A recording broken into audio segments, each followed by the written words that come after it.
안녕하십니까. 우리은행 신탁 전문가 신관식입니다. 이번 시간은 후견부터 증여까지 삶을 위한 재산 설계와 그리고 신탁의 활용에 대해서 살펴보도록 하겠습니다. 일단 후견이라고 하면 어려운 용어다 라고 생각할 수가 있겠죠. 그래서 과거에는 이 후견 제도를 이렇게 얘기하기도 했습니다. 금치산자 제도, 한정치산자 제도. 그런데 이 용어가 너무 부정적이고 그리고 이분들을 특정화시켜 가지고 어떤 법률적인 행위를 아무것도 할 수 없는 그런 행위 무능력자 요소로서 부정적인 요소가 있기 때문에 2013년 7월 달에 민법이 개정되면서 후견 제도라고 명명이 됐고 이 후견 관련돼 가지고 여러 사항들이 개선, 발전돼 오고 있습니다. 이 후견 제도와 그 후견 제도에 대한 정확한 이해가 필요하고요. 이 후견 제도는 신탁과 매우 시너지를 낼 때 효과적으로 재산 승계 또는 재산 관리가 이루어질 수 있는데요. 그 사례에 대해서 한번 살펴보도록 하겠습니다. 이 사례자는 이런 말씀을 하셨습니다. 본인은 62세 회사의 대표인데요. 회계사님이십니다. 제가 30년 넘게 거래한 공공기업의 회장님은 6년 전에 치매에 걸리셔서 최근 가정법원으로부터 성년 후견 개시 심판을 받아서 피성년 후견인이 되었고요. 가족들의 천거에 따라서 법원은 저를 회장님의 성년 후견인으로 선임하셨습니다. 일상생활에 필요하고 그 대가가 과도하지 않는 것들을 제외하고는 이 회장님의 재산을 관리할 권리가 후견인인 저에게 있으나 회장님 재산 대부분이 부동산 점인점을 감안할 때 시가는 한 4,600억 정도 되고요. 오피스 빌딩 3채 정도가 되는데 제가 직접적으로 관리하기 힘들다고 판단해서 여러 대안을 알아보던 중에 후견 신탁이라는 제도가 있다는 것을 확인하고 후견 신탁이 무엇인지 알아보고자 문의를 하게 되었다.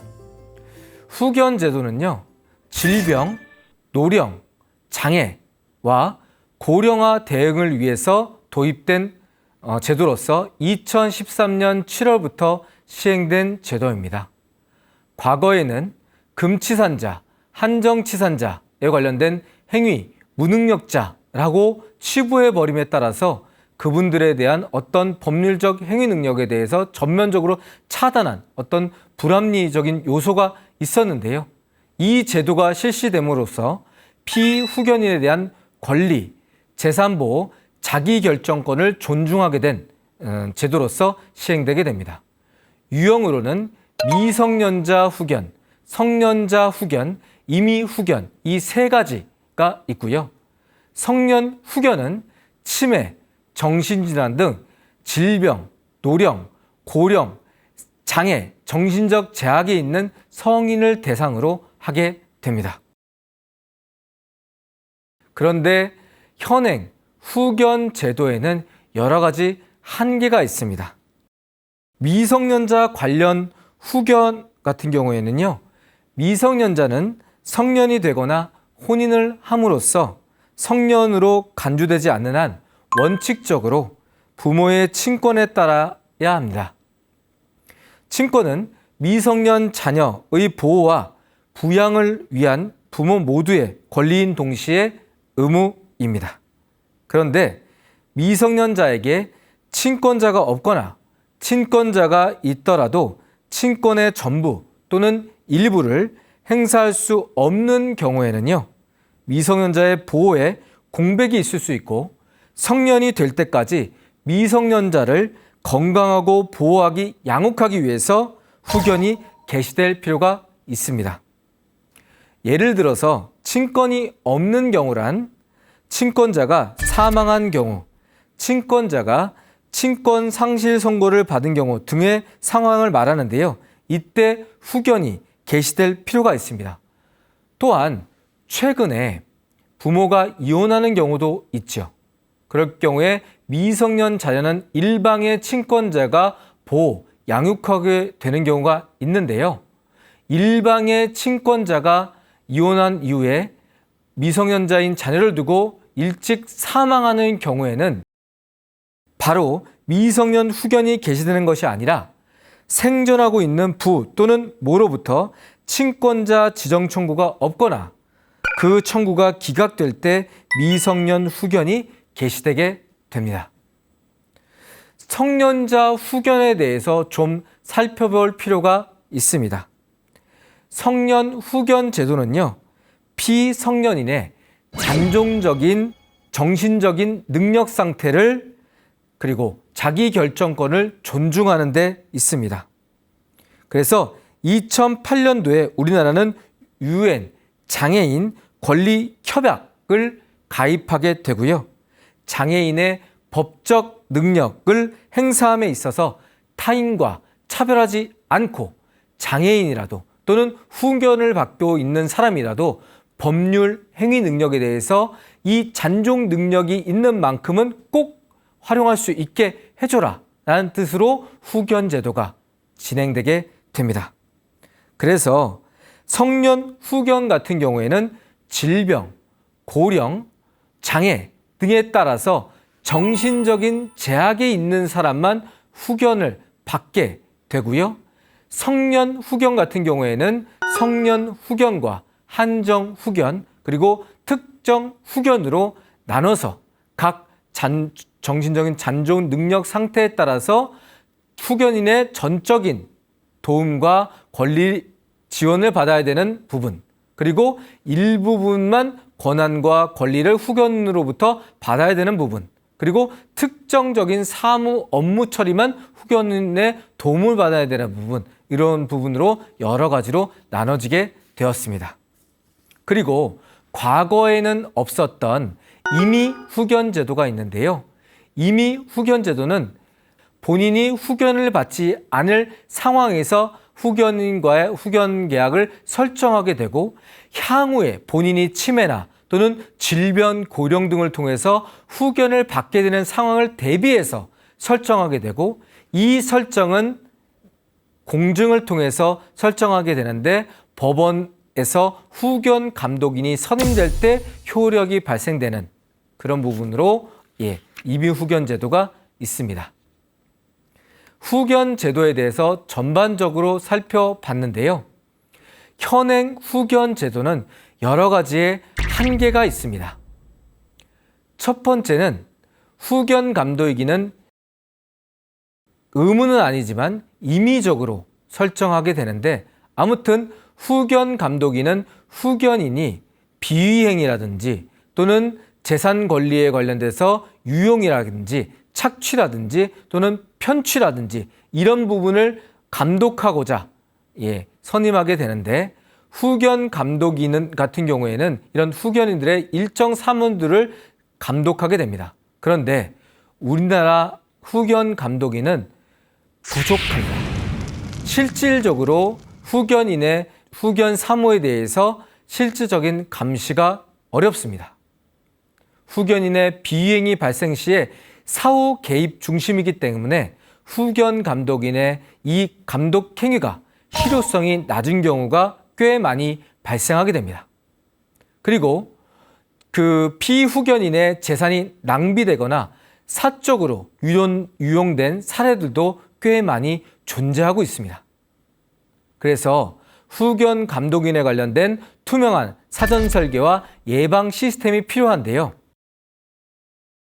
예를 들어서 후견 제도의 한계를 언론에서 확인할 수가 있는데 후견인의 탈을 쓰고 재산 갈취, 재산 악용을 막을 감독인원, 즉 후견 감독인이 매우 부족하다라는 언론 기사가 있습니다.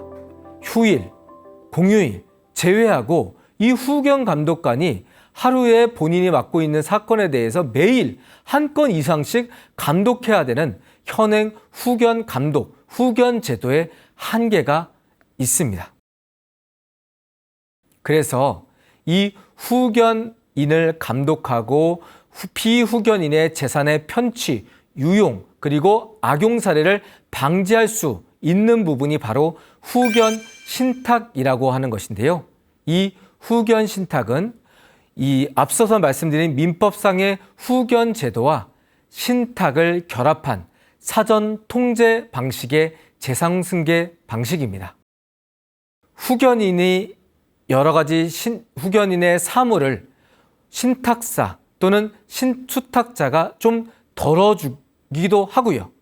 후견인의 신탁 사무에 있어서 후견인의 여러 가지의 권한 등을 제약하고 감독하고 또는 일정 정도 지원하고 도울 수 있는 그런 부분에서 수탁자, 신탁회사가 재산 같은 것을 운영할 수 있게 됩니다.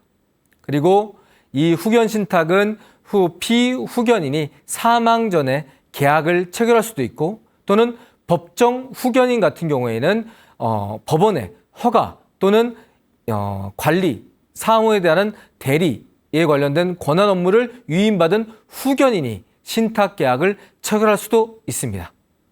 그리고 후견인이 또는 피후견인이 판단 능력을 상실할 경우에 신탁 계약이 자동적으로 운용될 수 있는 자동 발효 형태로 설계가 가능할 수도 있고요. 자산은 신탁, 즉 수탁자 명의로 분리되기 때문에 피후견인의 명의로 있는 것이 아니라 수탁자 명의로 재산 관리됐기 때문에 신탁 재산의 독립성으로서 다른 사람들이 이 피후견인의 재산을 악용하려고 한다 하더라도 수탁자 명의로 되어 있기 때문에 독립적인 위치로서 이 재산이 분리돼서 전문성과 투명성과 독립성이 확보되는 측면이 있다는 점이 특징이 되겠습니다. 그래서 후견 신탁의 구조는 법정 후견과 임의 후견에 따라서 나눠질 수 있게 되는데요. 법정 후견은 법원의 결정과 법원의 허가에 따라서 신탁 계약이 체결되고요. 임의 후견은 후견 계약을 설정한 피후견인이 향후에 될 사람이 후견을 받지 않은 상태에서 본인이 직접 수탁자, 신탁회사와 신탁 계약을 체결하게 되고요. 다만 후견 계약은 공증이 필요하고 사후적으로 후견 감독인이 선임될 때 그때 비로소 후견 사무에 대한 여러 가지, 후견 신탁에 대한 운영이 여러 가지 된 내용들이 실질적으로 발효가 됩니다. 그래서 후견인은 피후견인의 신상관리, 수탁자는 재산관리 역할을 분리하게 되고 독립적인 사무 등을 활동을 하게 됩니다. 그런 부분에서 신탁 자체의 성격 때문에 신탁 구조로 재산 목적 외에는 이 재산에 대해서 사용, 편취, 유용, 악용 등이 차단되고요. 피후견인의 복지 증진 또는 피후견인의 재산 관리의 효율성 증대 측면에서 유리한 구조로 신탁이 설정되고 구조 설계가 가능하다는 점이 특징이 됩니다. 많은 분들께서 최근에 본인의 재산을 배우자나 또는 특정 자녀나 또는 법인이나 또는 단체에 기부하거나 재산 승계를 하고 싶을 때 유언대용 신탁이 좋은가 또는 유언공증이 좋은가 라고 해서 두 제도에 대해서 비교, 장단점에 대해서 꼭 알고 싶다라고 하시는 분들이 꽤 많습니다. 그래서 유언대용 신탁과 유언공증은 유언을 남기는 자 또는 신탁을 남기는 자가 향후에 돌아가셨을 때 본인의 재산을 사후수익자 또는 수유자한테 승계되거나 이전되는 절차에 있어서는 하등의 차이가 없습니다. 유언대용 신탁과 유언공증에 있어서 재산 집행 부분에서 보면요, 사후수익자가 지정이 되어 있고 그런 부분에서 수탁자 명의로 되어 있는 재산을 신탁계약서에 기초해서 빠르게 집행이 가능합니다. 그러나 유언공증 같은 경우에는요, 유언자 명의로 되어 있는 이 재산을 유언에 따라서 수유자 또는 상속인한테 이 재산을 이전하려고 한다 그러면 유언 집행자가 필요할 수도 있고요, 상속인 또는 수유자의 여러 가지 동의 절차가 필요할 수도 있고요, 유언의 효력을 다툴 수도 있는 부분들이 있기 때문에 여러 시간들이 소요되게 됩니다. 두 번째는 이 재산을 신탁하게 되면 이 신탁 재산의 관리 주체는 유언대용 신탁에서는 수탁자인 신탁회사, 즉 전문 운용기관이 이 재산을 잘 관리, 운용, 처분, 개발 그 밖에 행위를 해주는 데 반해서 유언공증 같은 경우에는 유언자 본인 명의로 있기 때문에 유언자 본인 또는 다른 상속인들이 직접 관리해야 되는 부분들이 있습니다. 증인 같은 경우에 유언대용 신탁을 설정할 경우에는 위탁자, 수탁자만 있으면 되는데 증인은 불필요합니다. 반면 유언공증 같은 경우에는 유언을 남기는 유언자 그리고 유언자의 의도대로 이 유언서를 작성하는 공증인 그리고 공증인 외에도 2명의 유언자와 이해관계가 없는 2명의 증인이 필요하다는 점이 특징입니다.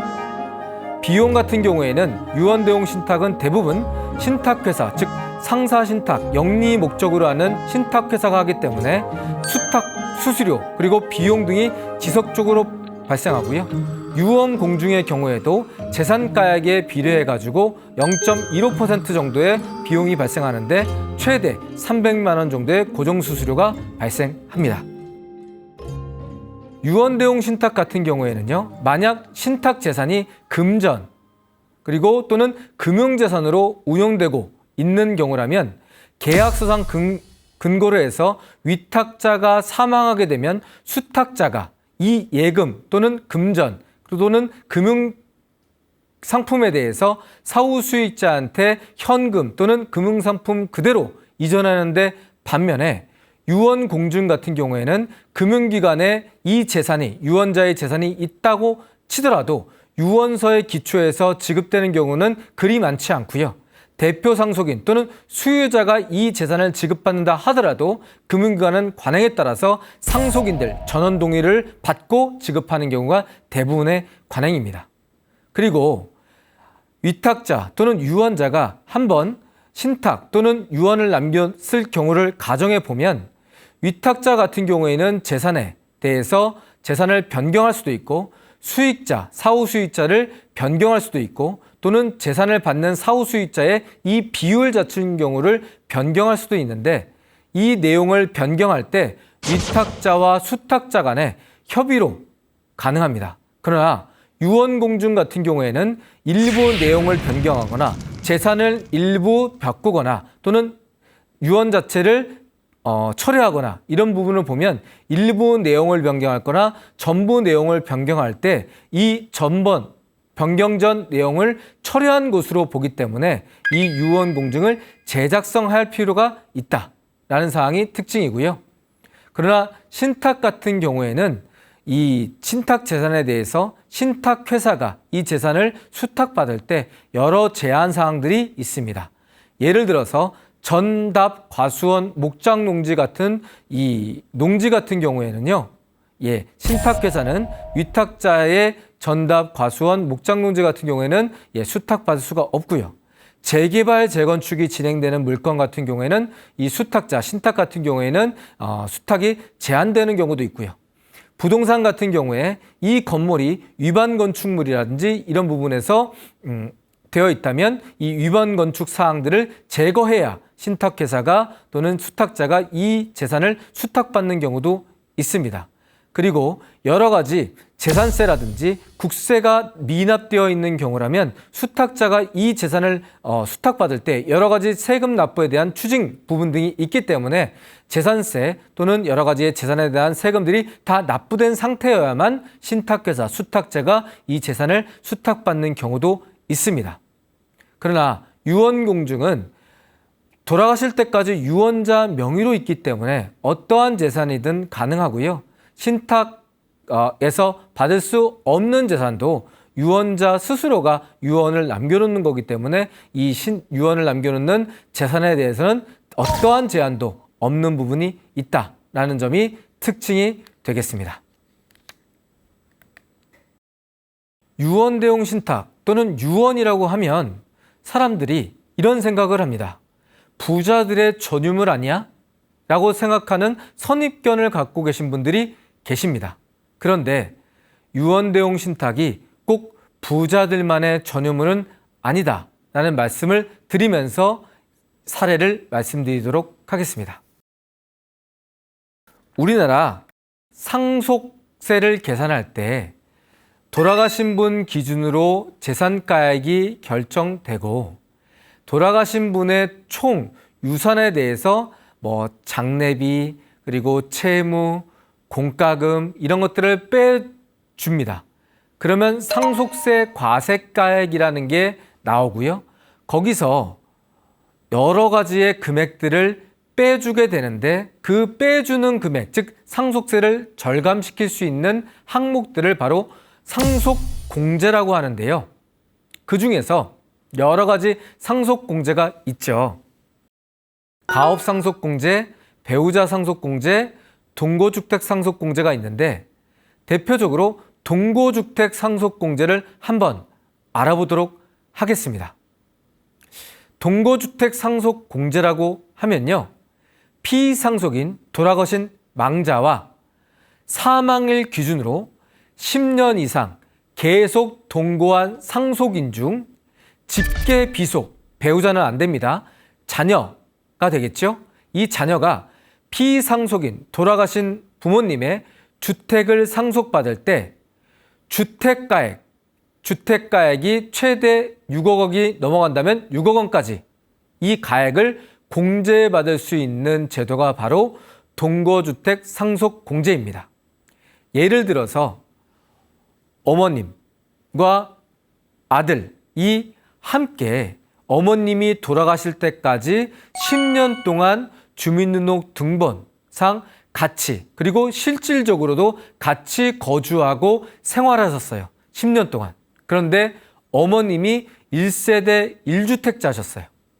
그런데 어머님과 함께 아들이 10년 이상 생활했는데 어머님이 돌아가시면서 이 주택을 아들이 상속받게 되면 아들은 어머님으로부터 받은 상속주택 가액 전액을 공제받게 됩니다. 다만 그 한도가 최대 6억 원까지니까 어머님이 물려주신 이 아파트 또는 주택의 가액이 6억 원 이하라면 상속인 아들은 상속세를 부담하지 않게 되는 제도가 바로 동거주택 상속공제 제도입니다. 그러나 동거주택 상속공제에 여러 가지 요건이 있습니다. 첫 번째는 돌아가신 분, 즉 부모님이 되겠고 10년 이상 동거한 자녀, 즉 직계 비속이 돌아가신 분의 주택을 상속받아야 된다. 피상속인과 상속인인 자녀가 함께 10년 이상 동거할 때 1세대 1주택 기준을 충족해야 된다. 그러면 10년 동안 1세대 1주택이어야 되느냐? 그런 건 아니고요. 무주택 기간도 포함합니다.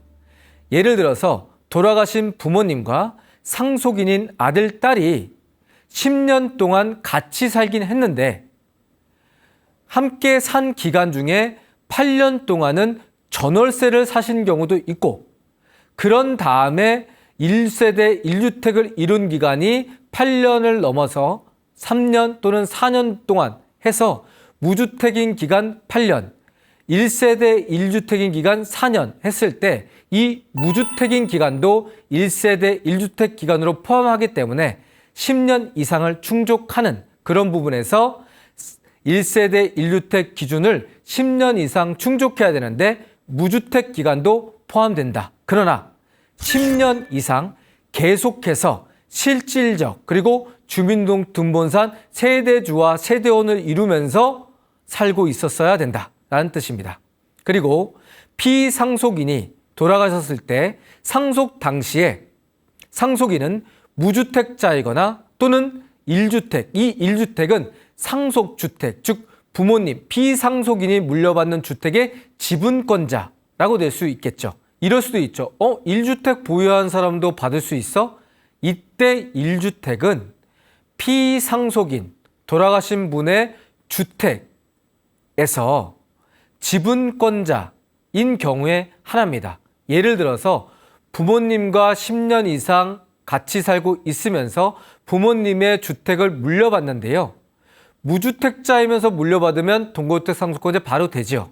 그런데 이렇게 살 수도 있지 않습니까? 돌아가신 부모님과 공동 명의로 사신 상속인이 있을 수가 있잖아요. 엄마 또는 아버지 집은 80%, 상속인 아들 또는 딸 집은 20%. 이렇게 됐을 때 20% 지분을 갖고 있는 아들, 딸도 1주택자입니다. 그런데 물려받는 주택이 부모님의 주택, 즉 80%의 지분을 물려받게 되는 사람도 상속주택, 동거주택 상속공제를 받을 수 있다라는 뜻입니다. 그리고 10년 이상 계속 동거한 사람이 돌아가신 피상속인의 주택을 상속받아야 적용 가능하기 때문에 이런 부분을 전체적으로 충족해야 된다라는 말씀을 드립니다. 동거주택 상속뿐만 아니라 부모님의 상속주택을 상속받을 때 여러 가지 주의해야 할 사항들이 있습니다. 예를 들어서 소수 부모님의 상속주택을 전체 소유 지분을 받는 것뿐만 아니라 소수 지분만 받아도 1주택으로 간주하니까 본인의 주택이 있고 부모님의 상속주택을 받을 때 소수 지분만 받는 경우라도 상속인 본인은 다주택자가 된다는 점을 꼭 기억하시면 좋을 것 같고요. 상속인이 여러 명으로 공동 소유해도 각각이 주택의 소유자로, 보유자로 판단되는 점, 그 부분도 꼭 주의하셔야 됩니다. 그리고 아파트를 제외한 개별주택 같은 경우에, 단독주택 같은 경우에는 주택은 주택이고 주택에 있는 토지는 주택의 부수토지 또는 주택 외의 토지로 판정될 수 있는데 주택은 다른 사람, 다른 상속인이 주택의 부수토지를 내가 갖고 있는 경우도 있는데 주택의 부수토지만 갖고 있는 경우라도 주택수에 포함되니까 그 부분도 특히 주의하셔야 됩니다. 두 번째는 상속주택을 취득할 때 취득세가 발생할 수도 있는데요. 이때 상속주택을 취득할 때 손주, 며느리, 사위가 주택을 유증 또는 신탁을 통해서 지정해서 이 주택을 받게 되면 상속취득세가 아니라 증여취득세가 발생되고 취득세는 주택수 계산과 달리 지분이 큰 자가 취득세를 내게 됩니다. 그러니까 무주택 상속인에게 주택에 대한 상속주택의 지분을 몰아주면 전체 주택에 대해서 특례세율, 상속주택 특례세율 0.96%가 적용 가능하고요. 지분 나눔에 따른 취득세 절세법에 대해서 알아보면 예를 들면 형은 유주택자고 동생은 무주택자였습니다.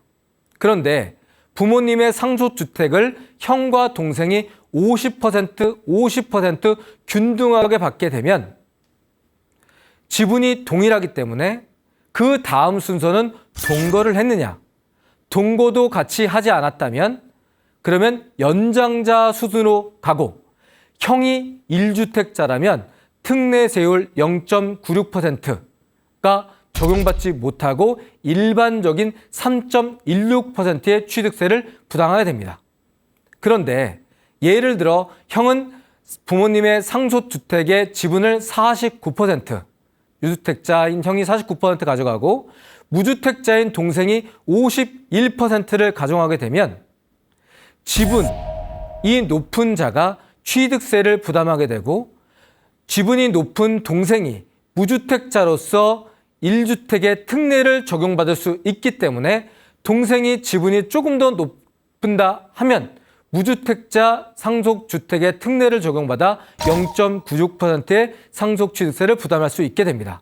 즉 지분 1, 2% 차이로 무주택자인 사람이 지분이 좀 더 높게 받게 되면 그런 부분에서 상속취득세를 절감할 수 있는 세부담이 달라질 수 있는 그런 부분으로 활용할 수가 있습니다. 즉 무주택자이면서 동거를 같이 한 사람이 주택을 받게 되면 그 동거 기간이 10년 이상이고 무주택자가 동거한 사람이 받게 되면 동거주택 상속공제도 받을 수 있기 때문에 무주택자인 상속인에게 사후 수익자의 권한을 주면서 본인이 사망하게 되면 10년 이상 동거하고, 그리고 무주택자인 상속인이 지정해서 받을 수 있게 신탁을 이용해서 한다 그러면 동거주택 상속공제 상속세 절감뿐만 아니라 취득세도 상속주택 취득세인 특례세율을 적용받아서 최저렴하게 취득세도 부담할 수 있는 구조로 설계할 수 있는 부분으로 활용할 수가 있다.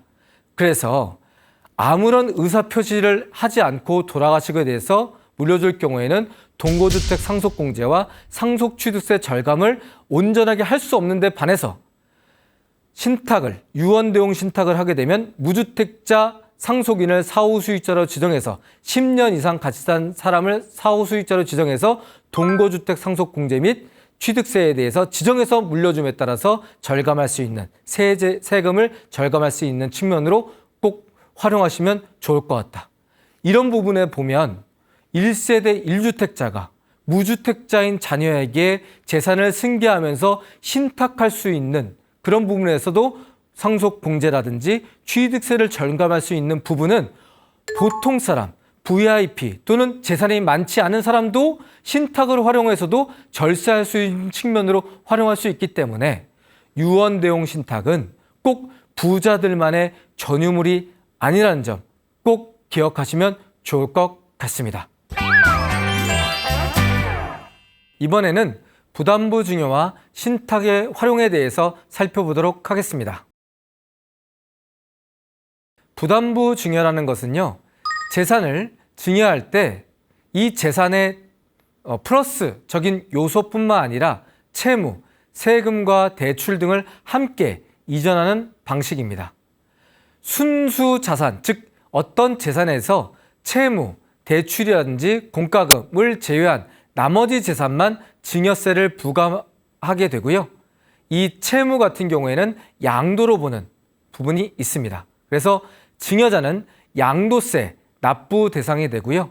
이럴 때 부담부 증여는 온전하게 채무를 뺀 재산을 넘겨줬을 때의 증여세와 부담부 증여를 했을 경우에 수증자가 내게 되는 증여세, 그리고 증여자가 납부하는 양도세의 합산 가액을 비교 분석해서 증여세와 양도세를 합산해도 절세가 가능한 구조라면 부담부 증여하는 것이 세금을 적게 부담하면서 절세 플랜으로 활용이 가능한 구조입니다.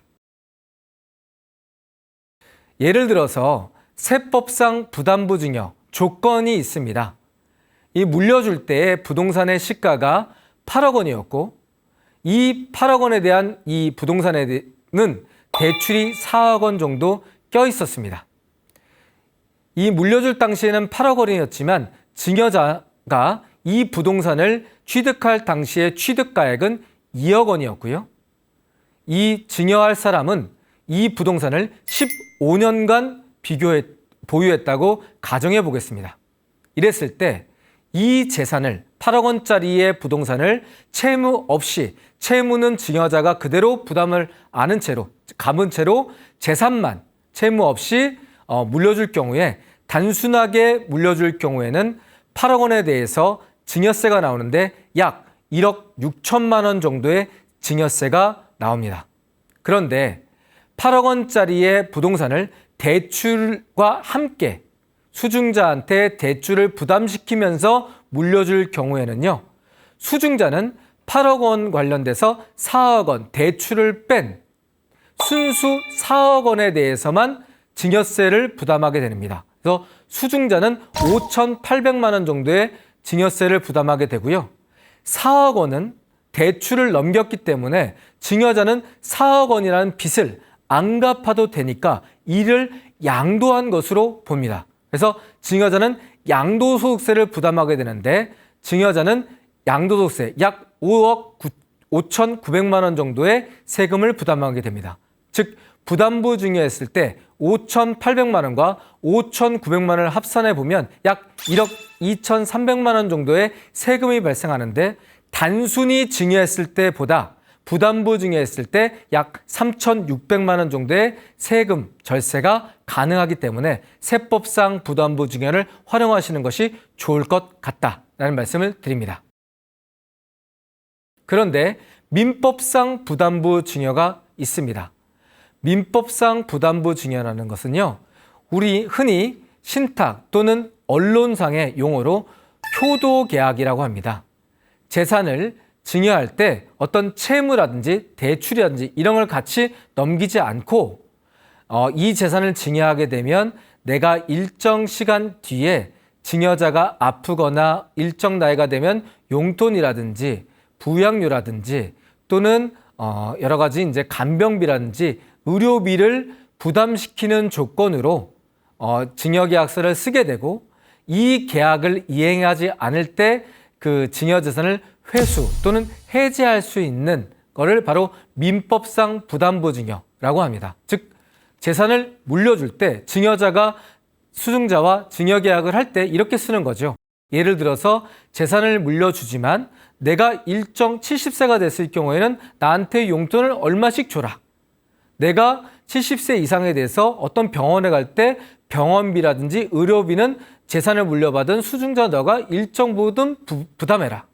내가 재산을 물려주지만 이 재산을 물려받은 너는 이 재산을 처분하거나 또는 담보대출 받거나 또는 여러 가지 이제 처분 행위를 할 때 나의 일정 정도의 동의를 받거나 이런 부분에서 여러 가지 부담을 지을 수가 있는데 이거를 바로 민법상의 부담부 증여라고 하고 효도계약을 불이행해야 할 경우에는 재산을 증여자인 사람한테 다시 반환해야 된다는 대법원 판결 등이 있기 때문에 이 조건 불이행 시에 증여재산의 반환 청구가 가능하다는 점이 이 민법상 부담부 증여의 특징입니다. 그래서 어떤 재산을 증여할 때 통제장치 없이 증여한 것보다는 신중히 판단해서 고가의 재산일수록 이 민법상 부담부 증여를 활용해서 사전적으로 증여자는 대비하는 것이 좋을 것 같습니다. 그리고 이런 부분에서 민법상의 부담부 증여와 신탁을 결합해서 증여하시는 게 좋을 것 같은데요. 이런 부분에서 증여 조건, 즉 부담부 조건을 불이행할 경우에 신탁을 설정했는데 이 신탁 계약을 해지함에 따라서 증여자의 재산으로 증여자로서 재산을 반환하게 되는 그런 부분으로 활용할 수도 있고요.